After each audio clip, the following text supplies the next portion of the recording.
Welcome to the Seahawkers Podcast 2020 Schedule Release Show. I'm Brandon Schultz, a member of the Military Seahawkers, and joining me to break down the 2020 schedule is Mr. Clinton Bonner and Dave Bloomquist, Hong Kong Hawk. You know, it's going to be a mashup of 3 in, 3 out, a mashup of what I've done with Dave in the past of breaking down the schedule.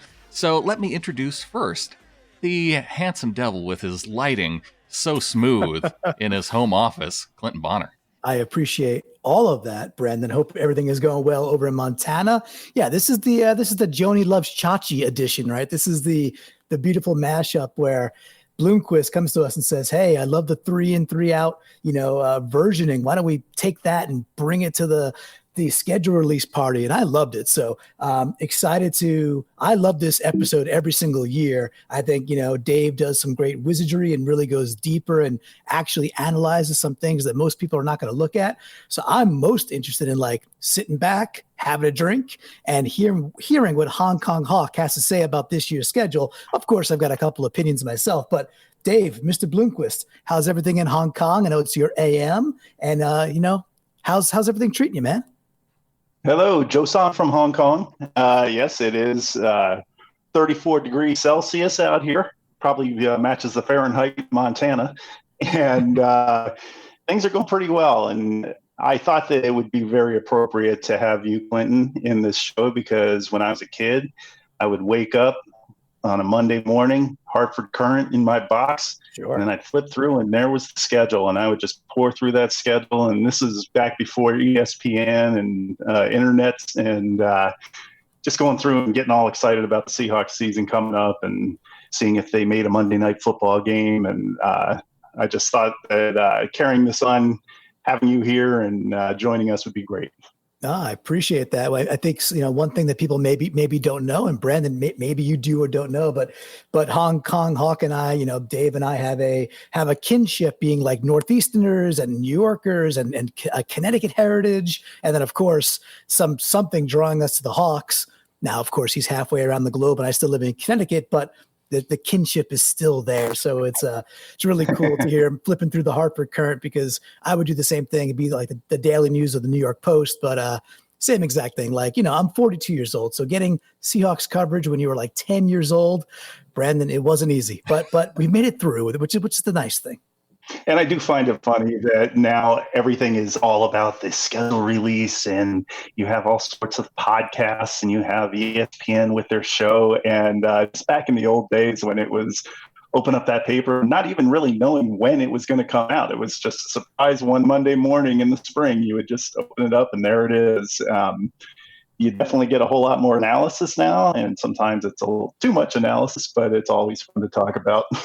Yes, so what we're not going to do is go game by game, and we're not even go game by game down the schedule, week 1 or week 2, things like that. We want to get into the different parts of the things that we like and don't like from the schedule, because now that the schedule's been released, it's been a few days, everybody knows that we open up against Atlanta, and then we come back home for the home opener against the Patriots, closing out the season against San Fran. So, everything is known. That the 4 primetime games are pretty well known, and maybe we'll touch on that to a certain extent. But, we want to talk about just some of our favorite takeaways and some of our least favorite takeaways from this schedule. So why don't we kick things off and throw it to Mr. Dave Bloomquist, Hong Kong Hawk. This is your baby. And somebody, I think, pointed out that this is a winning schedule. Since when we win, we start with an in. We're going to start with an in for the schedule. All right. Well, if we're going to start with an in, let's start with the in for the beginning of the season. We got a pretty plum schedule in the beginning of the season where we have some fairly easy matchups. We're at Atlanta, and then we come home and we have Jared Stidham and the Patriots in our home opener. Maybe a tough game against Dallas, but again, we're at home. Then we go at Miami, and who knows, we'll be playing quarterback for them. And then you have Minnesota on a Sunday night game, and those are the sacrificial lambs that come in, and they always seem to lose that national game to us. And then we have our bye. So I think it's pretty plausible that we go 5-0 with that early season schedule before our bye. Wow, that's it's a pretty Pretty bold call right there. I mean, certainly possible. And, I was looking at that first part of the schedule too. And there's nothing not to like about the first part. I agree. The piece that I like for my and I gravitated towards that kind of first couple of games too.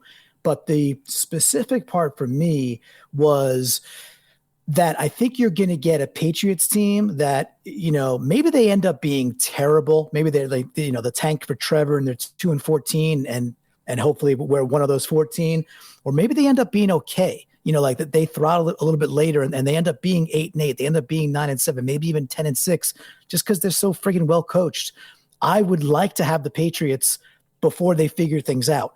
The same thing for me is the Dolphins. I think the Dolphins are actually a pretty damn good team. If you go look at some of the players they added this offseason, it's the Shaq Losses of the world and all these better than role players. They're a much, much better squad. And Flores got a ton out of them last year at a 5-11 team that was supposed to win a game or two. So I like playing teams earlier that I think could end up being pretty good. I don't know about the Patriots. They just kind of always done it. So until they don't, let's see. But the Dolphins, I think the Dolphins have a very good shot of being 8-8, 9-7 team this year. I like getting them early because I think we might be able to pick that game off versus playing them week 11, week 12 if they hit some sort of groove. Yeah, and getting them early is key too, because we've seen, how many times the Seahawks playing in Miami, playing in Carolina, and it's just the sweltering heat of September. And so with it being that first week of October, it's still going to be warm. It's still South Florida, but it's probably not going to be that just unbearable type of a combination of heat and humidity. At least I hope not. Yeah, it should be a nice day.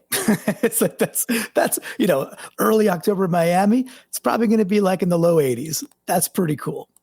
One thing we're going to have to really touch on is the possible effects of the virus. And, I don't want to dwell on it or anything, but when we go on these road games, there's possibly going to be no fans. There's possibly going to be no fans at the Clink, which is going to take away a big advantage for us too. So there is a big unknown. And I do find it funny how, you can watch ESPN and hear everybody go through their game by game and pick these games. And there's just so much unknown. I really hope that it doesn't have a negative effect on us with our home field advantage. It's still a long trip for everybody. But I always thought that this would be a great time to test augmented reality on TV. Fill the stands with people and have the cheering. So at least your experience at home would be similar. Well, Dave used up his first out by talking about potential effects of the virus, but I'm going to take us back to the ends. And I want to talk about the quarterbacks that the Seahawks face in this schedule coming up, because I was hard-pressed to come up with the best quarterback that the Seahawks face in this 2020 schedule. And I'm leaning toward maybe Dak Prescott, Carson Wentz, one of those two guys, because outside of our division, Kyler Murray and Jimmy Garoppolo, those other guys like Kirk Cousins, Matt Ryan, there's no quarterback on this list that scares me. We don't even face Tom Brady. We don't face Drew Brees, no Lamar Jackson. There's no guys that you go down and say, Russell Wilson is going to be the top quarterback in every single one of these games without a doubt to me. This is a pretty damn good point. I'm looking at this now too. And, you've got some tier 2 guys. You mentioned who those were. I think Murray's a good quarterback and I think he's going to take a step forward this year, but how much of a step forward? I mean, obviously getting Hopkins is a really big deal.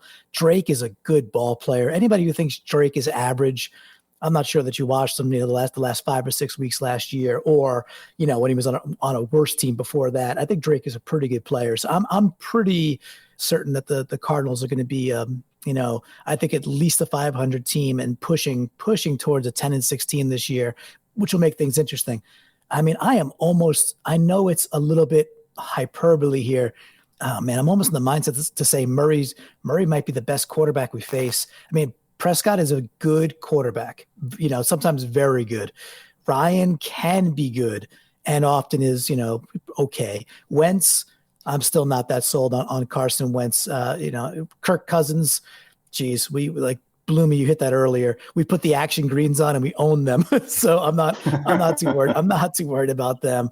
Allen, Josh Allen, that November 8th game stands out.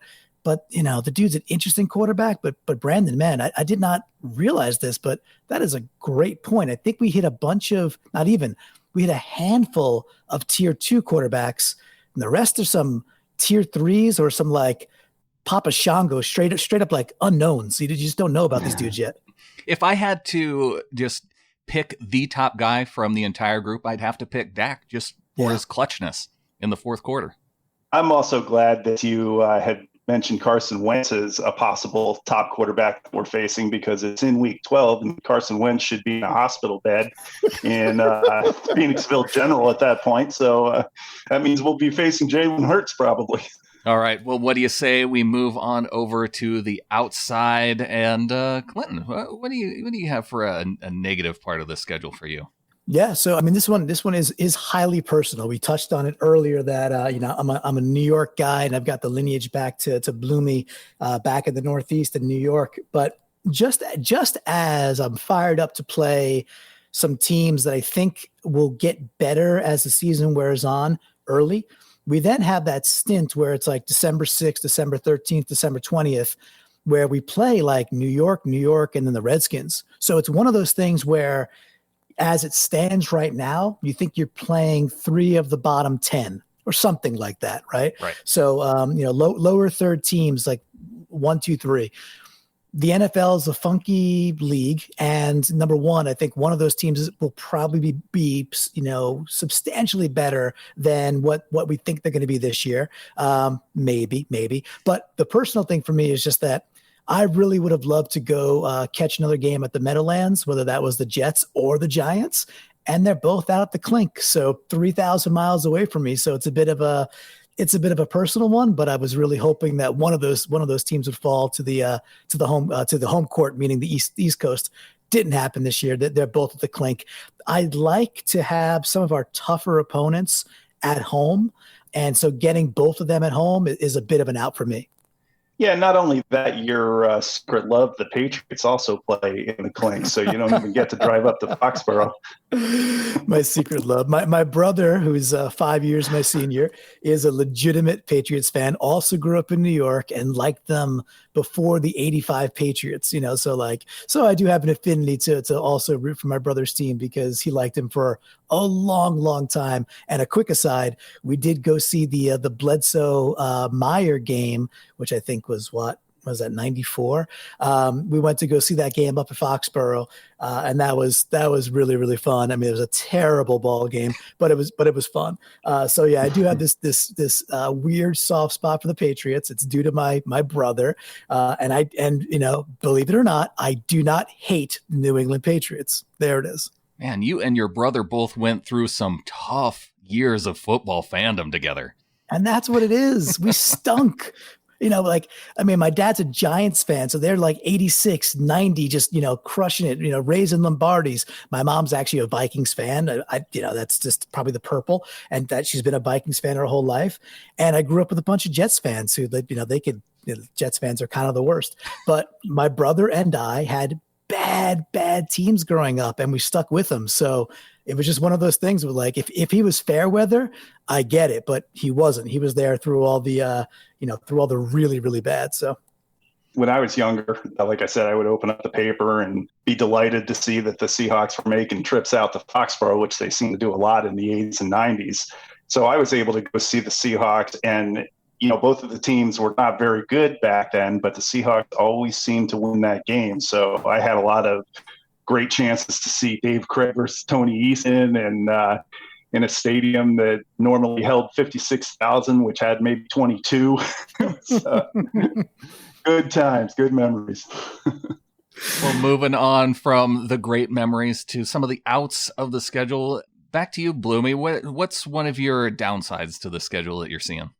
Well, we, for the second year in a row, have a stretch of 4 out of 6 on the road.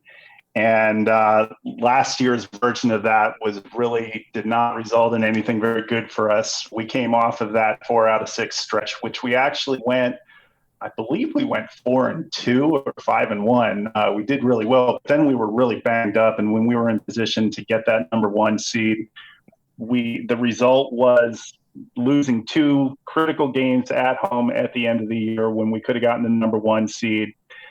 That stretch, we were banged up. We came in tired, injured, and in this day and age in the NFL, you just cannot go into the playoffs if you don't have a top seed. You're just going on the road too much, and I just don't like to see this stretch, which starts with Arizona, at Buffalo, at the Rams. We have one home game in the middle of that with San Francisco.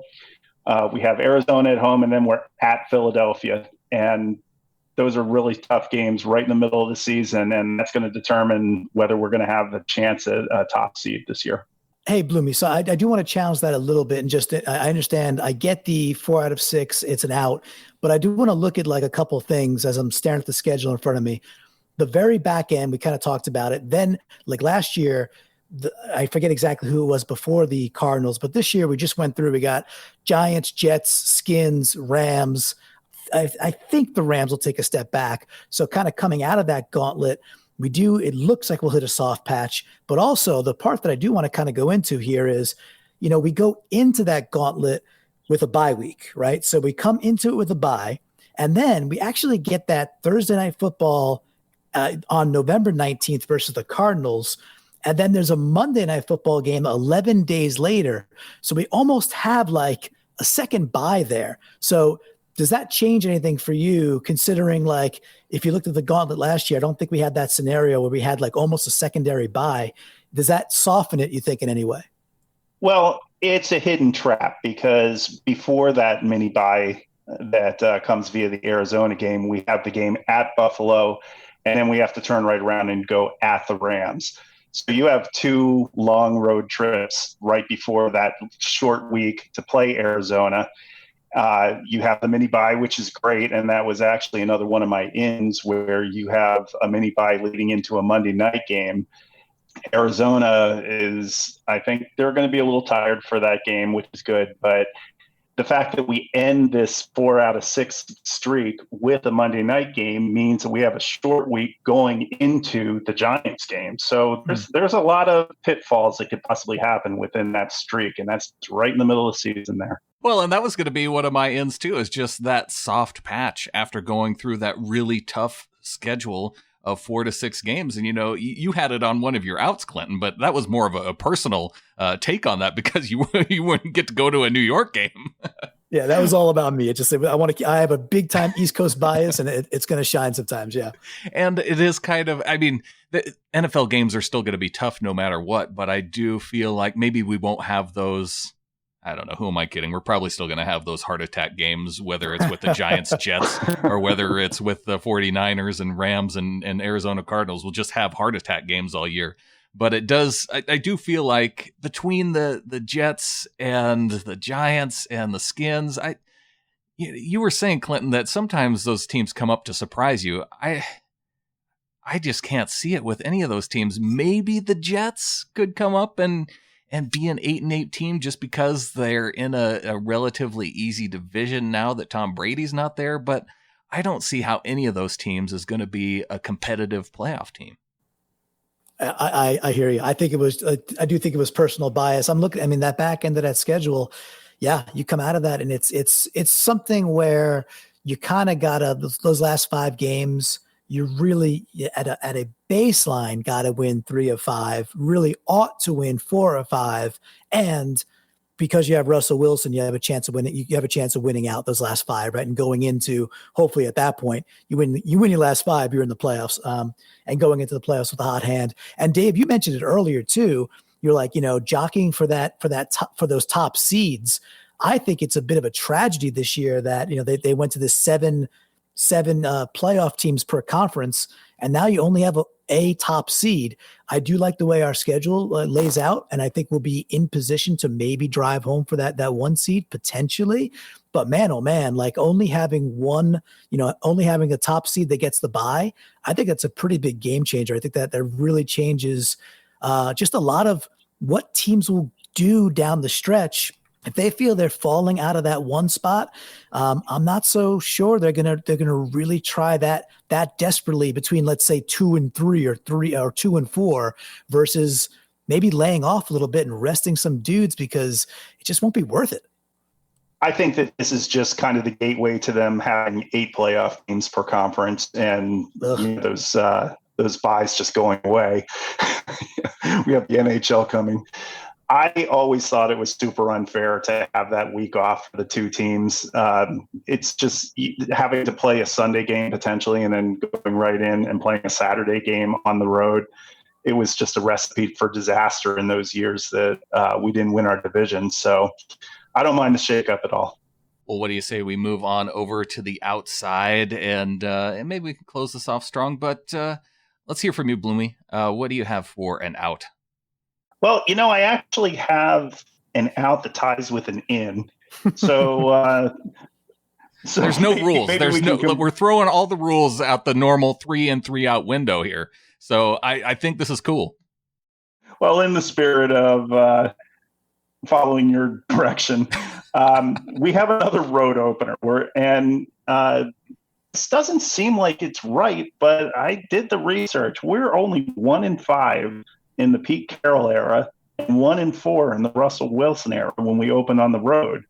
And that only win was that 12-7 win over Carolina in the year that we won the Super Bowl.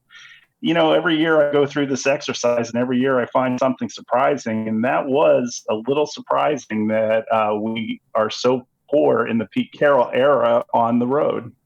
And I want to see if you have it on paper too. I remember a couple of years ago, it was the Packers. We kind of came out flat and lost that game. Who else? I mean, you just mentioned the Panthers. That was also an ugly game, which a lot of our Panthers games sometimes are. But we got the W there. I think that was the late touchdown. Who else did we lose to? Do you have that in front of you? The Broncos was. Oh yeah, the Broncos. That was 2 years ago. That was when the Broncos decided not to paint their end zones correctly, and they got that bogus touchdown. Oh yeah, but that was poor though. That was so no excuse to lose to a bad team week 1.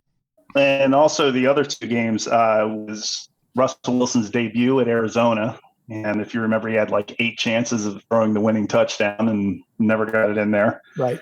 And then there was the overtime loss to the Rams in 2015. And that was at St. Louis, so we always knew how that would end up. Wow. Okay. I was hoping that besides the Packers, because a couple of years ago the Packers were a pretty good team when we played them, and opening in Lambeau is not easy. But most of those are pretty inexcusable, to be honest. I'm with you on that out, because it's a Falcons team that's okay, middle of the road-ish. I think teams in their division either stayed the same, or in the case of the Bucks got substantially better, and it shouldn't be a team we lose to. But now, Bloomy, now you got me worried, man. But tying in with the in, we're 10-0 in home openers. 10-0. Wow. So and look at who we have as our home opener this year. The Cheatriots. Beat those people. Beat that team hard. Keep that streak going. I want this to remain an in. Well, bouncing over to the out, just looking at Dan Quinn in his home openers with the Falcons since he started coaching. They opened it with a win against the Eagles in his first season in 2015. The home opener against the Tampa Bay Bucks in 2016 was a loss. His opener against the Packers in 2017 was a win, so 2-1. 3-1 if you count his win over the Panthers in 2018, and then 4-1 with a win over the Eagles in their home opener when they went 1-7 to start the season, their one win being their home opener against the Eagles. So Dan Quinn's 4-1 in his home openers in Atlanta. Wow, I'm seeing the sober yin raging yang, the 1-4s, the 4-1s, and the whole thing here. So interesting symmetry we have there. And with all that, I still expect us to go out there and just kick their asses and win. I expect that to be a win. We're 5-0 in the 10 a.m. starts now. None of the outs. Nobody better bring up the fact that an out is that we have so many 10 a.m. games, because it doesn't even matter anymore. I agree. No, and that's really good. I am just remembering the days where those 10 a.m. games, actually for Clint and me, the 1 p.m. games, Yep. that was just a danger zone for us. And when you have to wake up at 2 a.m. to watch this, boy, that's even extra depressing. All right, well, moving back over to the inside, I'm going to take this one from you, Dave. I know you had this one locked and loaded, but when you pointed this out to me, I said to myself, especially based on all our past conversations, the fact that no team has a bye week or even a mini bye week before coming to the Clink in Seattle, that's a huge win for the Seahawks. I was stunned when I saw that, and we had talked this whole podcast idea about the schedule came through my research that the rest days were very important, and they definitely determined how well you did in the season. And I'll just never forget that one season, I believe it was 2015, where 3 teams had a bye before they came into the Clink, and 1 team had a mini bye, and those were either close games or losses, each one of those. So I think the NFL identified that they were making a disparity in that sense, and they have kind of evened that out. But this year was great. Nothing. Everybody's coming in just at the same level as we are. Yeah, we'll take every advantage we can get. And I also saw, I don't know how much of a role it played, and maybe the odds are forever in our favor, considering it's a Pacific Northwest company. But I did see that Amazon and like AWS was, some of the AI intelligence, the algorithms was actually used this year to determine the schedule versus just people sitting around spreadsheets. So I do wonder, maybe there's a little bit of, Pacific Northwest nepotism in the air, and I don't care. I'll take it. Well, even if it's to balance things out, because I feel like, Bloomquist has been on this idea of fairness with the schedule, and there being huge deficits. Maybe we're getting more back to where it's an even playing field when it comes to the entire schedule. And it takes me about 5 hours to put together all the research to determine who has the most rest days and the most weeks where they're more rested or less rested. And after I finished this yesterday, I looked at it and I said, wow, they are really evening this out. And that's good info, Clinton, on the AWS. It's good to see that they got some AI in there to make the decision, because the humans didn't do it right for sure. And I do wonder, is Seattle kind of like just now back to the middle of the pack in terms of rest days, or are we towards the better end of that ledger this year? Well, I think everybody's in the middle of the pack. There were only a couple of really bad examples of deficits or surpluses when it came to rest days. In our division, all 4 teams in our division have 8, 9, and 11 rest days. So everybody's kind of even. The actual this kind of works into the top and the bottom schedules according to that formula. Tennessee has a great schedule. They have 3 straight home games. They only have 1 short week, and that's a Monday Night Football week. And they're +9 on rest days, and nobody's even close to that. Kansas City and Houston also have some decent deficits I should say surpluses when it comes to rest days. But Tennessee has clearly got the best schedule under that formula. Going back to the bottom of the ledger, you have Denver, which has a 13 rest day deficit. And there's going to be 5 games where they have less rest than their opponents. So I expect Tennessee is going to benefit from the schedule, and Denver is going to suffer from it. All right, like lock it up with the bookie with that one. That sounds pretty good. I want to work in some of our members of the flock who contributed, though, guys. We haven't gotten to any of them yet, so I know each of us kind of locked and loaded some of our favorite comments. I'm going to jump in here with Tim Moon. Says, I think the schedule is a win, so we will start with an N. See, that's who I pulled it from. Sure. Says 1 preseason game in Houston, so I can go see it. Out number 1 at Buffalo, tough road game with possibly very cold weather. Yeah, the start of November, it could be worse. But there could be snow. So that's one of those games where I look at, again, the Buffalo game is similar to the Miami game, is where you go, well, the weather could be good. It could be bad. At least it's not, absolute. when you think of a December game against Buffalo. In number 2 for Tim, coming to Seattle to watch the Vikings game with family on October 11th. That's a bigger in. And out number 2, road game in Philly. Tough, also cold, but it's also a Monday night. 4 to 5 nationally televised games. That's an in as well. And yeah, four nationally televised games that are locked in. And I think, if things go as we all expect with the San Francisco 49ers and Seahawks, that week 17 game would make a lot of sense to be a nationally televised game. Out number 3, bye week in week 6 is a little early for me, but it's a minor point. Overall, I like the schedule. Looks like it should work out well. I agree with Brandon. See, this is another reason why I like to comment. I agree with Brandon. 12-4. Also think the Hawks win the division and go to the Super Bowl. Tim's always coming with the facts, logic, and the reason, doing a good job there. One of the things that, most every year, I'd be like, oh crap, a bye week, week 5, week 6. And, it just doesn't feel good. It's more of like maybe even personal preference. You want to have that rest later in the year, potentially. I don't even know what the stats say. However, this year with the virus, maybe a earlier bye isn't the worst thing. And I have no idea what the timeline is. Nobody really does. And I think it's going to be heavily regionalized, and different cities and states are going to do their own thing when it makes sense for them. And with that, if there's a bye week and then we end up getting, let's say, 40,000 more people at the Clink because we had the bye week early, as opposed to a game that would have been home, and we would have maybe had a third of the crowd there. If they do some of that, they do something there where you can't have a full crowd or a full stadium. I just look at that early bye week and with the virus as maybe there's some benefit that we actually get a packed house Clink because that bye week is early. So I'm going with a real silver lining with that one. And optimism in. And optimism in. I like that.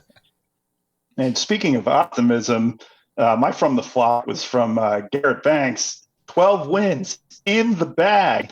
And then we had the ever optimistic Vincent Parker answer him with, nah, 16-0. and I love that, because that we had this Ring of Honor fantasy football league we started last year, and Vincent Parker in the first round took DK Metcalf, and in the second round took Russell Wilson, and he was just like, screw it. So I love he threw everything out the window, and we were all kind of poking fun with him while we were drafting. And then it turns out that Metcalf actually had a pretty damn good year, a really great year for a rookie, and Russ was a top 3, top 5 fantasy quarterback. So there's something there, Bloomy. There's something there with even if Vincent might come off a little bit quirky and a little mystique. Hey, maybe we give those 72 Dolphins and R.I.P. Shula. Maybe we give them a run for their money this time. Who knows? Ooh, this would be the year to do it. Just in memory of Don Shula. This would be like our contribution to him in memoriam. I like that. Correct. Why not? Right? Why not? And if you're going to be optimistic, I like being optimistic about going 16-0. I did my schedule release thing with Anthony, and it was so hard for me not to just pick a win every single week. And because I feel like that's, I just am mocking him by doing that. So I tried not to. Yeah, it's a difficult thing to even utter the words. Like I don't want to go down the schedule and be like, oh, that's a loss. Like, no, we're good. We have Russell Wilson. We literally can win every freaking game. Will we? Hey, maybe. Again, optimism, baby. Why not? I do want to bounce over to Jason Bonnert. Is it Bonnert? I think it's Bonnert, right? Is it Jason Bonnert? Do you know? I mean, it's just like your name. Just like my name, so don't say it weird. Right, got it. Okay. So I do. So with Jason Bonner, Clinton Boner. Yeah, exactly. I never ever got that in 3rd grade, 4th grade, 5th grade, any of the grades, until I realized what it was. I was like, oh, that's pretty terrible. But hey, it's such is life. It's my name. Nothing I can do about it. But the good man, Jason Bonner, I do like that he points out this. It's kind of a nuanced one here. He goes, I'm also glad, because he had one earlier, that Arizona is coming to Seattle in November and not December. This is, if anybody is actually, if you're listening to this, you're pretty much probably a diehard like we all are. Like we just we just don't do well with Arizona coming to Seattle in December timeframe. It's been a nightmare for us. So I dig it. Getting it a little bit earlier, maybe it just changes that juju and gives us a chance to win that ball game. Because I mean, like it or not, just like I hate talking about a loss, Arizona has had our number in Seattle for whatever friggin' reason. Well, it's good news for you, Clinton, because one of my ins that we didn't get to is our game that is in Horrorzona is not only after our bye, but the Cardinals have a short week coming off of Monday Night Football. So we're going to be well rested. They're going to be tired, and that's going to be good news. I like it. Now, if we just put like the Wolf Grays on top of that, then it's just like then it's like a trifecta. It all comes together for me. Are there any other things that we missed when we went down the list? Any other important schedule notes, Bloomy? As I said, I go through this very thoroughly, and I did find a couple oddities that are just really funny. You just kind of glance by this when you're concentrating on the Seahawks schedule. But for the first time I have ever seen two teams actually play each other consecutively. Miami and the Jets, with a bye week between, play each other 2 games in a row. Amazing. Wow. And then for the first time since I can ever remember, nobody is opening with 2 straight road games. And you know how much we used to be the recipients of that horribleness. And then finally, the Patriots are playing 2 consecutive games in SoFi Stadium. They're playing the Chargers, and then the next week they're just going to stay there and they're going to play the Rams. So, Clinton, maybe you can get your ticket and go see your childhood hero friend Patriots in LA and spend a week out there. Of all the cities in America where I want to spend a week, LA is at the very bottom of that rung. LA to me is it's just I'm not a fan. I think that Randy Newman song, I Love LA, I'm on the opposite end of that one, Randy. Sorry. Well, the NFL would be really sad to hear that, because they're cramming the Rams down our throats 5 times in national TV again. And also they're cramming Tom Brady down our throats 5 times on national TV, including 4 out of 5 weeks we're going to watch the Buccaneers on national TV. And it's like, oh my gosh, I don't think I can handle that. It's gonna be a rough spell for you there, Bloomy. And hey, we're talking primetime games. I think we should give some love to Rebecca Christensen though too, right? She had to bounce back to an in. She did say, I like the 3 of the 4 primetime games, that the fact that they're home, and that we got 2 times where we played back-to-back games at home. So she's kind of calling out a little 1-2 punch there where, hey, we were only 4-4 last year. I can't expect we go 4-4 again this year. It's almost like an expectation we're at least 5-3, if not 6-2 or better. So I'm with Rebecca on that one. I mean, we're damn good in prime time. We've been usually really good at home. So prime time at home, and then we get those two back-to-back spells where we get a little Chuck Woolery 2-2. I mean, I look at the whole schedule. I think it sets up pretty okay for us. I don't know, guys. I don't want to go into the realm of the full-on predictions, but I think overall, I think we have a very favorable schedule. We have a solid team, and I think we got a chance, man. Just like every single year with Russ, but I think we got a chance to be right there, week 17, going for the division, if not a very high seed in the conference.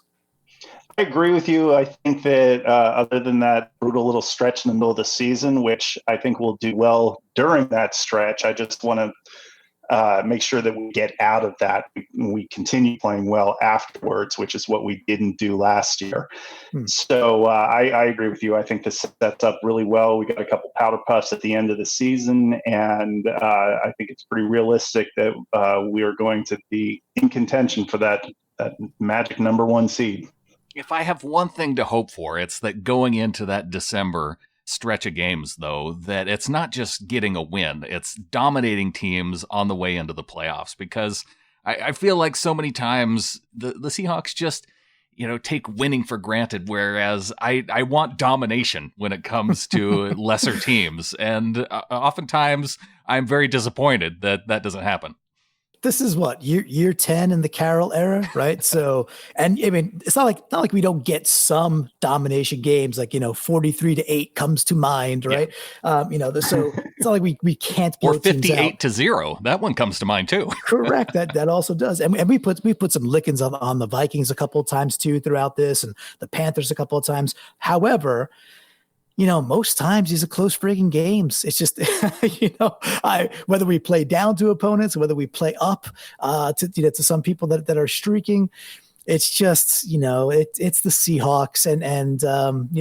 I would say one other thing for me too, as we head into the season or as we get ready for, what's going to be an odd preseason and an odd summer because of the virus, there is a lot of talk about Seattle opening things up. That Russ wants to open them up, and then all these rumors and all these little articles that pop up that Seattle's going to open things up this year.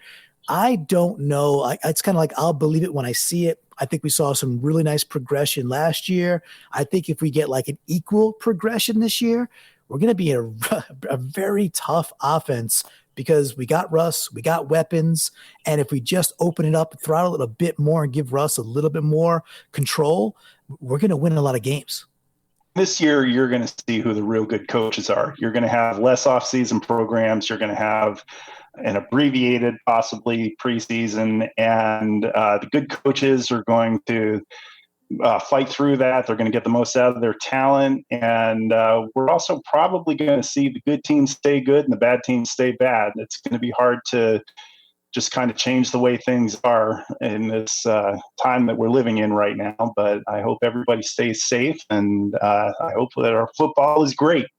All right, guys. Well, it sounds like we're moving toward closing this out. I want to close out with the top game that you would most like to travel to. The optimism that everything's going to work out great. Travel is going to be normal. We're going to go see some games. What's on the top of your list? Let's start with you, Clint. I'm gravitating towards that 10-4 game in Miami just because it's Miami. However, I'm not going to stop there. I'm going to shoot past it and use it. I'm actually looking at that November 8th game, that game in Buffalo. And it's a couple things for me, Brandon. If I look at outside of our division, number one, I think it's the best team we're going to play. So just going to a game where we have to go play what I think it's a top 5 defense and an interesting team. They got some players, man. I mean, bringing in Diggs is good, but they already have Brown. They have Singletary. This is not a bad Buffalo offense whatsoever.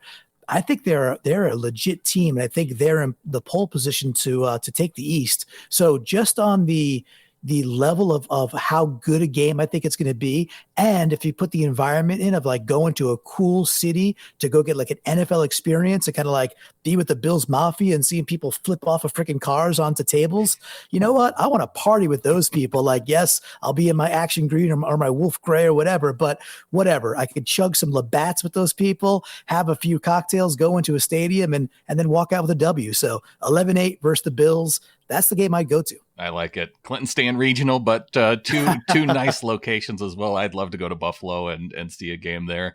Dave, you have the longest distance to travel coming from Hong Kong. So, maybe your options are within the best travel times, but I'm curious to know where you would go coming from Hong Kong. I was really excited about the rumors I was hearing that the Seahawks were going to play Miami and London again. That London trip I made where I hung out with you and the rest of the flock was great. The experience was fantastic at the stadium, and it's a reasonable trip for me. So unfortunately, that didn't end up happening. So I think my second criteria is I would want to go to Seattle and I'd want to see a win. So for me, I'm looking at that Minnesota game, just remembering last year going to the Saints game and honestly having my feelings hurt that they lost in front of me. So, I have my eyes on the Minnesota game. But realistically, if there is a season and there are fans, and if there's any chance at all that I can go to a game, I think I'd probably try to get out there for the Lambs game at the end of the season. Nice. The one in Seattle, week 16. That's for me, it always goes to the end of the season. And with that being at the 49ers, I don't know if I want to go to Santa Clara again. That's just a miserable place to go and watch a game. But I do like that it would be, potentially the ramifications of that game.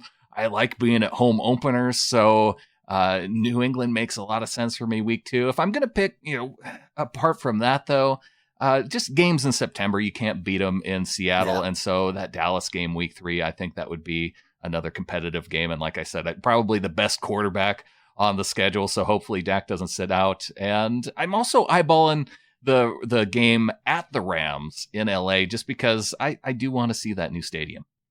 I'm with you. That's, I mean, again, I don't love LA, but that does look good. I'm a sucker for architecture, and I'm a sucker for, just engineering, and it looks pretty cool. Like, it looks like they're putting together a really awesome stadium. So that would be fun, just because getting those new experiences at brand new places, it's got polish, right? It's new. You want to check it out. So I'm with you on that one. That would be fun.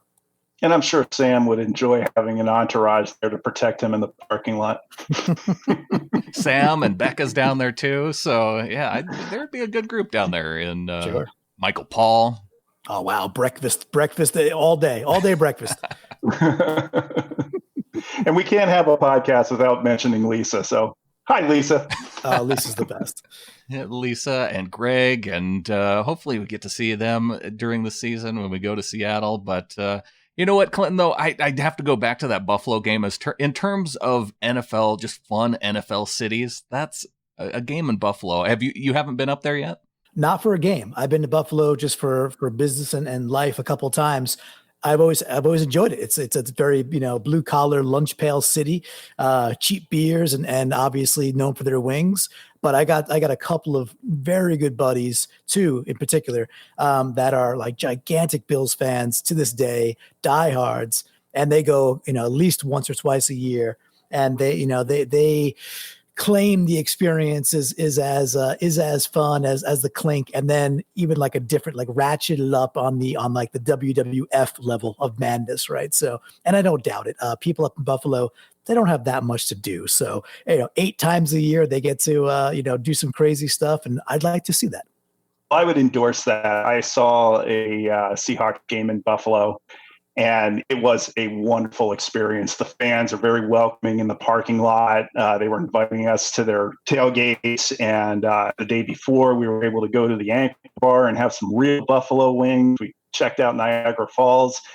But the only thing is, Brandon, you are out of your tree if you think it won't be the coldest experience you've ever had in your life. And I know you live in Montana. I was there in October wearing a heavy jacket. I was like, what is this place? Yeah, I suppose. Well, in Montana too, like after about, it's almost a 50-50 proposition if there's snow on Halloween or not. So I feel like with Buffalo, it's probably, move those goalposts more toward mid-October. And so, yeah, you probably are just square into winter for that first week in November. But yeah, you know what? That would add to the experience, I think. You can spill hot chocolate on yourselves. Yeah. And now we're old enough to drink. So that'd be nice. Well, gentlemen, really want to thank you for coming on and breaking down the 2020 schedule a little bit differently than probably a lot of other people are doing it. So it was fun, had a great time. And, it's a long way to go, but I hope, we can find ways to get together here too in the off season before the season rolls around and have a little fun too. So appreciate you guys making time for it. And with that, I think there's only one thing left to say. Go Hawks. Go Hawks.